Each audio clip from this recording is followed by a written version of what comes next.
Hi everyone. Today I'm going to be sharing with you how I have set up my sinking funds for 2023. So sinking funds are something that I have actually used in the past, back when I was doing a bit better with my finances. So I have been on a financial journey and a debt payoff journey previously, and I did pay off quite a large amount of debt actually, and did get my finances under control quite well. However, it's since obviously debt has increased again and things have kind of gone off the rails. But back when I was doing more of that financial planning and debt payoff, sinking funds were fantastic. They are such a good way to save for upcoming expenses that you know about, and a life changer, to be honest. One of my favorite things I have learned from the budgeting community. So from my kind of understanding, what I understand a sinking fund is you're saving for something that you know is going to happen at some point in time. So it might be like an annual bill or a quarterly bill, so you know it's going to happen, but it doesn't happen every single pay cycle. And that's really good.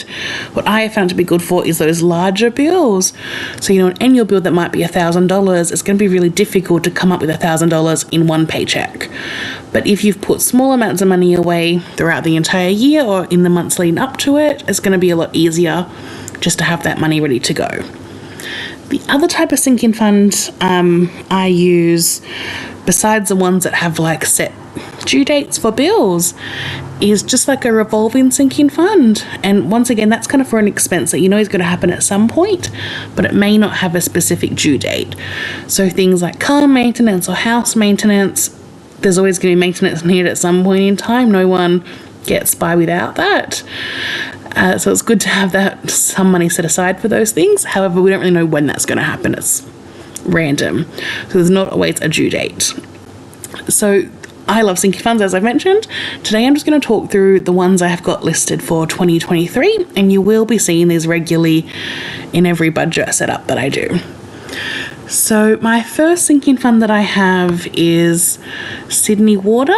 So I live in Sydney, I own an apartment here, and I do have to pay to keep the water on every single quarter. So I've got here down Sydney Water first quarter, and the first bill of that is due on the 25th of January, and the goal for that is $200. So usually that bill is anywhere between $150 to $200. So I want to have $200 set aside to be on the safe side, so that way we have the highest amount it usually is. Now, just for ease, I do actually list my sinking funds for each quarter, so that way I can have the due dates listed. So I will show you, I've got Sydney Water first quarter, but then also second quarter, third quarter, and fourth quarter. And the reason I like to do that is because I will then have all of these bills listed in date order. So when I'm planning my budget, I can come back to this table and look and see what the next bill is in terms of date order that I need to be saving for. So after Sydney Water, my next sinking fund that I have is my NRMA roadside assistance. So I do pay this annually, and that's basically, so if I break down, if I get a flat tire, if my battery runs out in my car, someone will come save me pretty much, because I have no idea how to fix anything in my car myself. So this is very much worth the cost. I have used it, I think I've had it for several years. I've only ever had to call up people twice, but both of those times I was so grateful. So this is due annually, as I mentioned, and it's due on the 5th of February. And it's usually around between $200 to $250 per year. So once again, I'll save for the higher end of that, aiming for $250 to be in that account by that date. My next sinking fund is council rates. So where I live, council rates can be paid annually or quarterly. At the moment, I'm paying them quarterly, just because if I have any extra money at all, I'd rather throw it towards debt or have it in a savings account where it's earning interest, rather than, giving the council money up front that I could be using for other things in the meantime. So my first lot of council rates is due on the 28th of February, and they're around $300 per quarter. So once again, similar to the Sydney Water, I will just pop in all of those other quarters. So I have my second quarter due in May for $300. Third quarter council rates are due in August for $300, and then final quarter are in November for $300. So that way I can have them all by date order. My next sinking fund is a big one, so it's my car registration. So I register my car annually. Because my car is now 10 years old, so it's older. I think once it's over 5 years, you have to start getting like a safety inspection. So basically that means to register your car, you have to get a safety inspection to make sure the car is considered roadworthy. So you do that, and then you have to pay to get registered and also to get compulsory third-party insurance. And that for me, it's around the 1st of March that has to happen. And that is usually around $1,200. So it's a large amount of money that we have to have. So that is definitely one that I'll be working a lot to get built up in these first 2 months of this year. My next one, next is car insurance. Now this is one I'm not actually planning to fund at all this year. However, I did want to have it on here for future years when hopefully my finances are in a better place. I will remember to start a sinking fund for this. So with my car insurance, I currently pay monthly, and which is fine. But if you can pay your car insurance in front, like yearly, if you pay it yearly, you do get quite a good discount. So at the moment I'm paying monthly because I really just don't have the funds to pay it upfront annually. I would love to be able to get that discount. So hopefully, in 2024 or 2025, I would have had the time to save this amount to pay up front rather than having that monthly expense that's also then not really making you any money because you haven't saved the money from paying annually. So that will be a goal for the future, but not this year because I will not have that much money by March. My next sinking fund is my strata rates, and these are also paid quarterly. So my first lot of strata rates is due on the 30th of March, and that's $800 per quarter.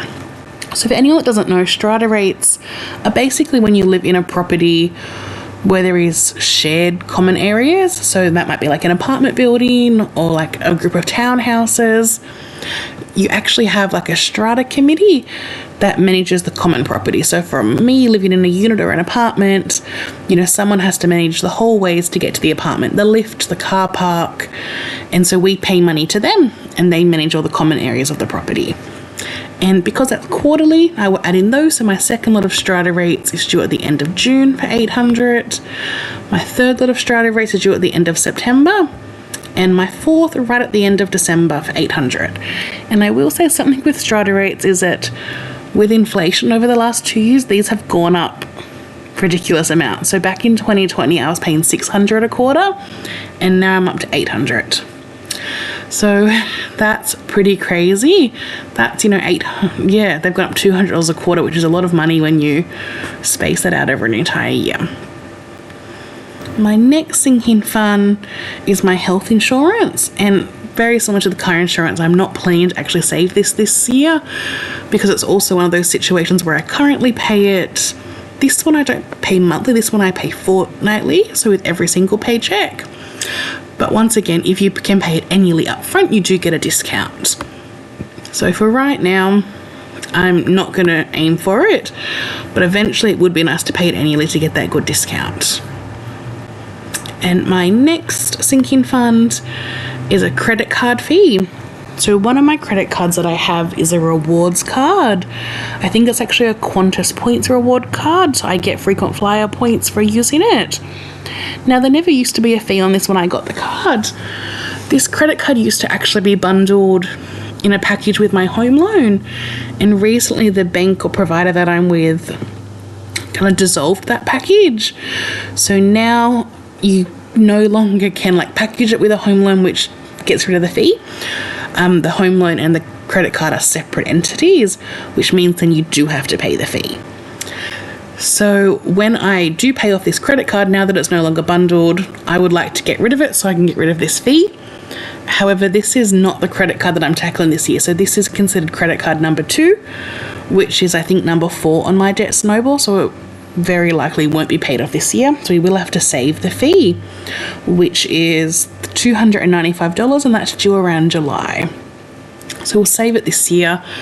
Hopefully by July next year, we would have paid off that card and can just cancel it and then not have this additional bill that we have to take care of.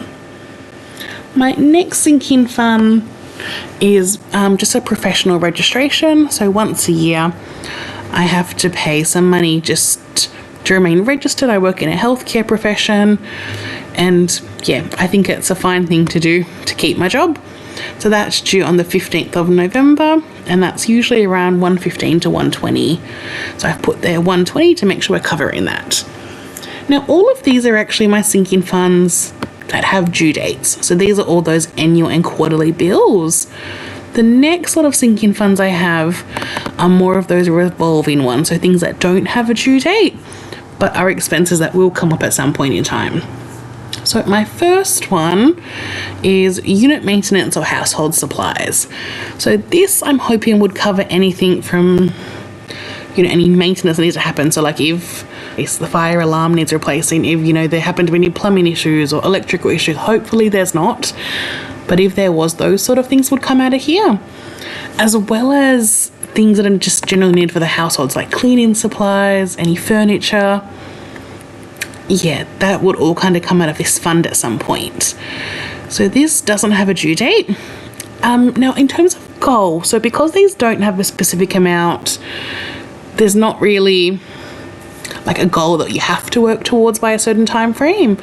However, what I have done is I have put a goal amount against these, not a goal that I'm hoping to achieve within this year or even within next year, but just a goal amount of money that if I ever got to this amount within this fund, I would stop contributing money because I would be happy where it's at.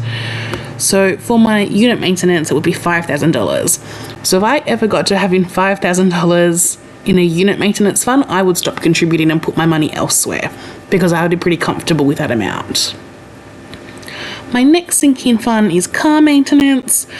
So car services, tyres, brakes, anything that needs to be done. And my goal for that fund would be around $3,000. My next sinking fund is health and medical.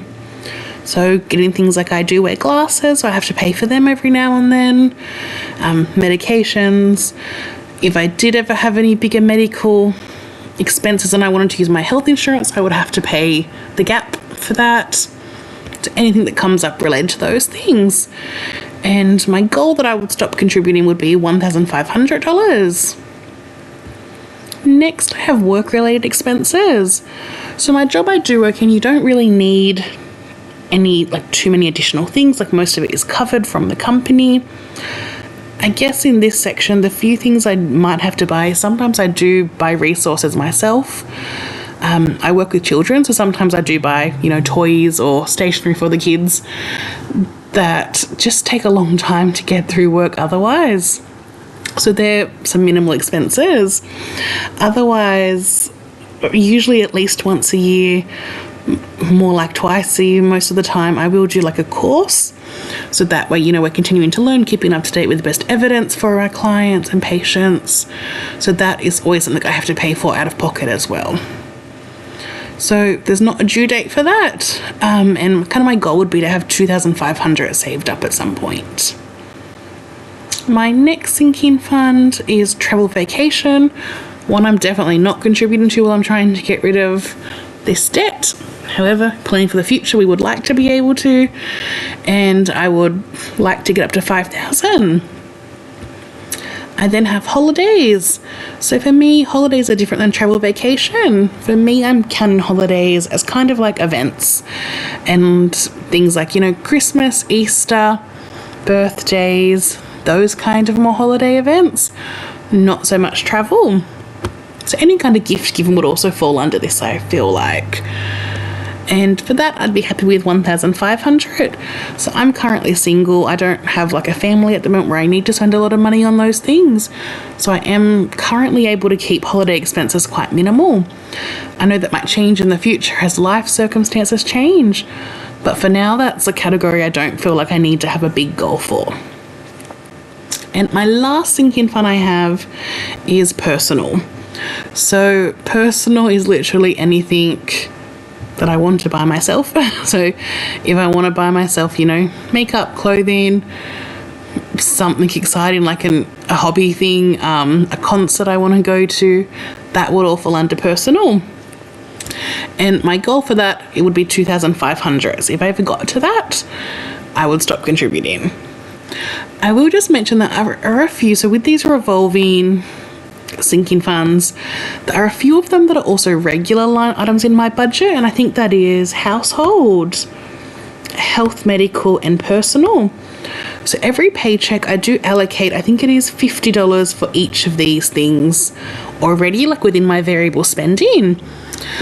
So it's not necessarily like in my sinking fund section of my budget, it's in the variable section. And the way I kind of work it is, if I spend that $50, it's gone. But if I don't spend that $50 on these sections, I then transfer that money into my sinking fund. So I won't actually be allocating any money myself really to those three, to unit maintenance, health, or personal. I won't really be allocating direct money into those, but hopefully if I'm not spending the money each paycheck that has been allocated in other sections of the budget, that will end up in these funds anyway. So they are all my sinking funds for the moment. The way I'm kind of planning to tackle them this year is to kind of snowball them, I guess. So because I have a lot of due dates throughout the year, I'm hoping to put all my money in the one that's due first, and then the next, and kind of go down this list so I can make sure the ones with the due date first are funded. And then the revolving, or the ones with no due date, are just as needed this year until we get ourselves in a bit of a better position. And the last thing I'll mention is that while this looks very long, because I do have the bills that are due quarterly kind of broken up, it will look a bit different if you end up watching any of my budget with me videos, because on my regular paycheck budget tracker, it looks a bit more like this. So you can see, while I have Sydney Water broken up by quarters over here, on this section I just have one that says Sydney Water. So I won't, and same for, our council rates, we just have one that says council rates. So on the paycheck budget trackers, I just didn't want to have this many listed, but I will regularly refer back to this one so I can check the due dates and see what's actually up next. If you have any questions about sinking funds, let me know and I'll try my best to answer them. That's how I'm dealing with it this year. Things are likely to change. You learn as you go. So this is what I'm planning for right now. We will see how it goes throughout the year. We'll make changes or tweaks as needed. See you in the next video. Bye.